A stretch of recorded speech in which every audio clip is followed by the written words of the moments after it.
Hey guys, Mike here. So we got a lot to cover in this video. Sorry I couldn't put a video out yesterday, but I found out like 4 o'clock from the vet my dog has cancer. And then of course an hour later I had to tell my wife the dog has cancer. So, not a good afternoon. So I was not in the right headspace to be doing a video. But back here today, obviously, NVDA reported earnings. We saw what happened with that one. We had snow, some others, CrowdStrike.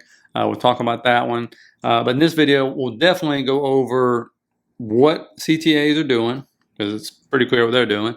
Also, something that has reached a level which is mind-blowing. I mean, mind-blowing. While I'm thinking about it, put your questions for Saturday's video in the comments. I'm going to show you some data that pertains to us, that is. And one stat, it just blew my mind. I could not believe it. No way you, me, or anybody else would have guessed this is what's actually happening out there in society. But anyway. And then, of course, we'll go over the charts and stuff. Obviously, S&P hitting another all-time high today. And this all-time high was pretty impressive because of what stocks weren't participating in this one. All right. But if you look at what, money flow has been doing, kind of makes sense, right? It's been spreading out. Last week I showed you it was large caps beyond belief. Nothing else is getting any love. And now you see it spread out pretty evenly. Even global stock charts, large, mid, small caps, cyclical stocks, aggregate bonds. And even investment grade bonds, obviously, getting some love right here. So, I don't think there's anything surprising. You can kind of see it in what's happening with IWM, with the Dow, with the equal weight ETF, and all that stuff. Financials are loving it because it's going to be a rate cut. This is wonderful, And when you look over here, you can see CTA positioning has changed quite a bit here. Remember, they're not trendsetters, they're trend followers. So as this trend just keeps going up, they're almost forced to keep buying. You see 1 month ago, yesterday, actually that would have been 2 days ago, and then the one right to the left would be yesterday, okay? And so they continue to come in there. So if the trend does shift down, they'll be late getting out. Now this is pretty staggering to me right here. You got buybacks, right? The window is pretty much almost 100% of them for all companies. Apple leads the way. You saw NVIDIA announce an extra $60 billion in stock buybacks. You had companies like Airbnb. Stocks, matter of fact, there's companies you would never thought of that have been announcing stock buybacks. And this number is expected to hit over $1 trillion in buybacks. I mean, that is a staggering amount of money. And you can see the forecast here. It's announced that buybacks to reach $1.3 trillion in completed purchases. And the reason why it's important, because when you look at earnings and stuff, right, well, they say, oh, they did a double beat, right? They beat revenue and they beat EPS. And so, of course, what is the equation for earnings per share? Well, it's this right here. Earnings per share equals net income divided by average outstanding share of the company, or you can see the bottom one if you pay dividends to your preferred shareholders. So, of course, the denominator be on the bottom there. If it continues to shrink because you're buying back shares and your numerator doesn't change, the top line, what happens to earnings per share every quarter? It goes up, even without moving the top line. So, of course, if you can get some movement in the top line and increase your net income and still decrease your denominator, it helps a lot. And you can have that. Here's the double beat. We beat revenue and we beat earnings per share. Of course, the company you're probably thinking of more than anybody else would be Apple. When you look at Apple, I mean, look at this. From 2015, they had 2.3 billion shares. Go over to 2025, they have 15 billion shares. So they have shrunk the number of outstanding shares quite a bit. And I'm not sure if you remember this time frame, but for like 3 years, okay, so that's the denominator in the equation right there. And for 3 years, what do you see happening to net income? From 2021, 2022, 2023, it was actually shrinking is what it was doing. And so you're like, wow, how are they beating our EPS like every freaking quarter and doing all that stuff? Because they're shrinking the denominator, right? And now they're back to growing the net income. So that helps out. What did Apple do this whole time? From 2021 and 2023, even though net income is shrinking down, the stock ended up going up 100%. It doubled in that same time frame. And of course, other companies have caught on to this trick and said, well, if we can't invest the money, let's just buy the shares back. This is great. Okay, it helps the company. It helps all the executives get their bonuses, all kinds of fun stuff. Okay, so that is the trick going forward. And of course, that number is just going to continue to increase. NVIDIA showed it yesterday. They get so much in net income, so much cash flow coming in. They got to put it somewhere. It can't all go into research. So guess what?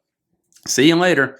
We'll just buy back shares. Now, this has also got the eye of the administration now. Bissett has come out and clearly said, like with Boeing, for example, these companies who get a lot of our tax dollars in grants and all kinds of stuff, they say, hey, wait a minute, they're using money to buy back shares instead of actually putting it in research and development, things of that nature. And so companies that get, grants or a lot of contracts, even from the government, that kind of stuff, we're going to see if they start putting restrictions on that, because they want that money doing something else. They want it going out in the economy doing something, whether it's research and development or whatever it is, but not just buying back shares. So let's see, because again, they've got their fingers and everything else. So what's to stop them from doing that, right? So just keep an eye on that headline. I was reading about that the other day. Now, we did talk about this one as far as like what companies could be next. And so far as like Lockheed Martin is definitely on here. And this is coming from the administration, not me. Like Lutnick actually said this. Because they get a lot of money from the government, right? Boeing, Palantir is another one that they get money from the government, but it's defense, right? They're all about this defense contractors. I'll be honest with you, one thing I learned researching this, did anybody else know what a golden share was? I had no clue what a golden share was, never heard of it in my life.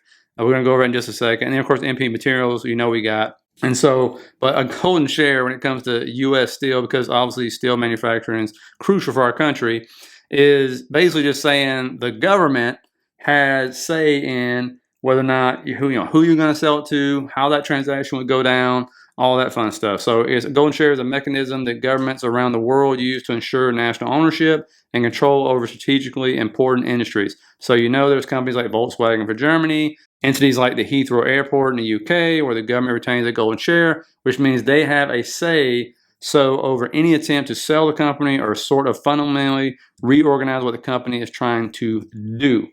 And so, again, I'll try to keep you guys updated as we keep going through this. If there's any word out there, because, again, this portfolio is going to grow. I'm just telling you right now. So you might own some of these companies.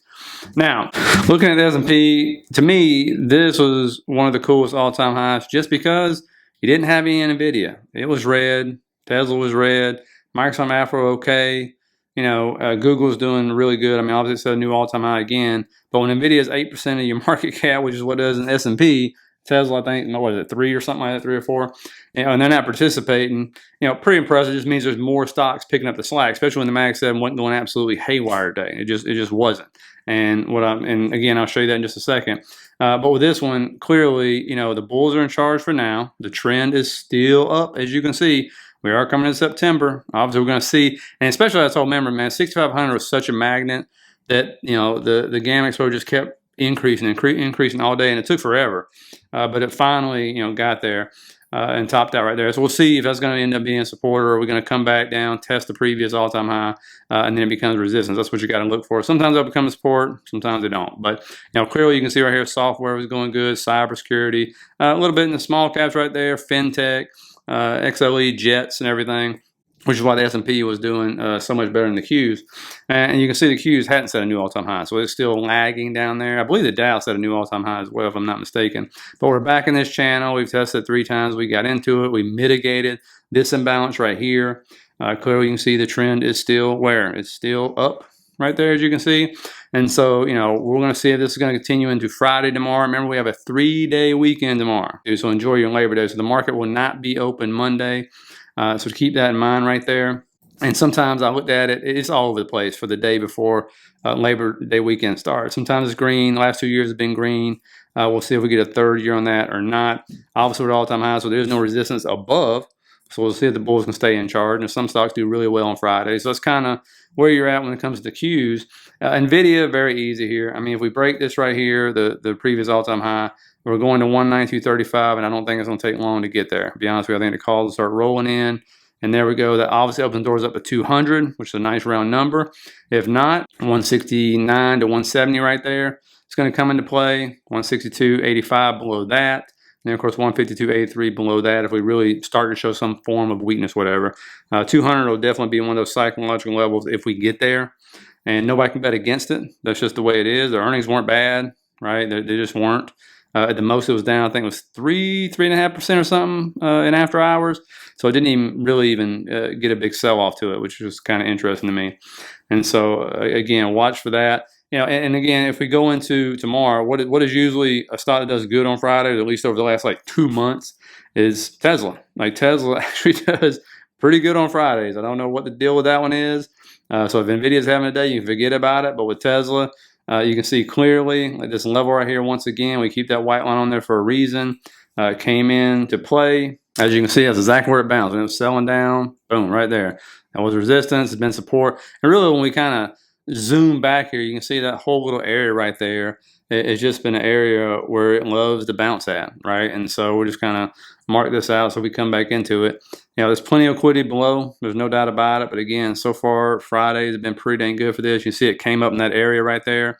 Took a lot of it. So, you know, are we going to come down in the morning and then maybe bounce from there, or just take straight off? And if we break 357.26 right there, that right there is going to put that next area right there, right up above us at around 368 to 380 in play. Okay, this is what's going to happen. And this is a stock that's ignoring reality, right? I mean, when the sales data comes out, again, the European data is horrible. I mean, it just is. And I think they show like registrations in Europe fell to 8,837. In July, 40% drop compared to a year ago. And that's even worse than what happened in June. In June, it was 23%. But it doesn't matter what data comes out for the cars. It just continues to ignore that, okay? It's completely separated from that. That's why it goes up when the market goes down sometimes. Now, you have to watch out for is going to be IGV, which is the software ETF. You can see clearly starting to break out of this channel right here with some of the stocks that are running. One of the stocks in that ETF is Crowd, which if you look, and I was telling members about this, in extended hours, it came down and what it hit, that 0.79 fib, they sold it off hard. And then look at that rally, like 14% on the day. Just rallied it up. And this is one of those stocks when you're coming down, you're down, I think it was like 25%, you're down to the 0.79 fibs, a magic number. It just gets a nice big bounce. Now, does this mean it's going to break out? We're going to find out. Right up above it, it's going to start coming into resistance very soon, but it's been coming down as the market has been coming up. This whole sector has. Okay, so it's broken above the trend line now. Came down, got a huge discount on this name right here. Earnings weren't horrible. But when you look at, it wasn't great either, by the way, just FYI. But when you look at those kind of stocks, you tend to get a bounce like this. Okay, we got to see if we get continuation. Still got that 50 moving average curling over. So we see if we can get through the resistance in that 50 moving average. But watch out for that sector in general because it's been kind of hammered down right now.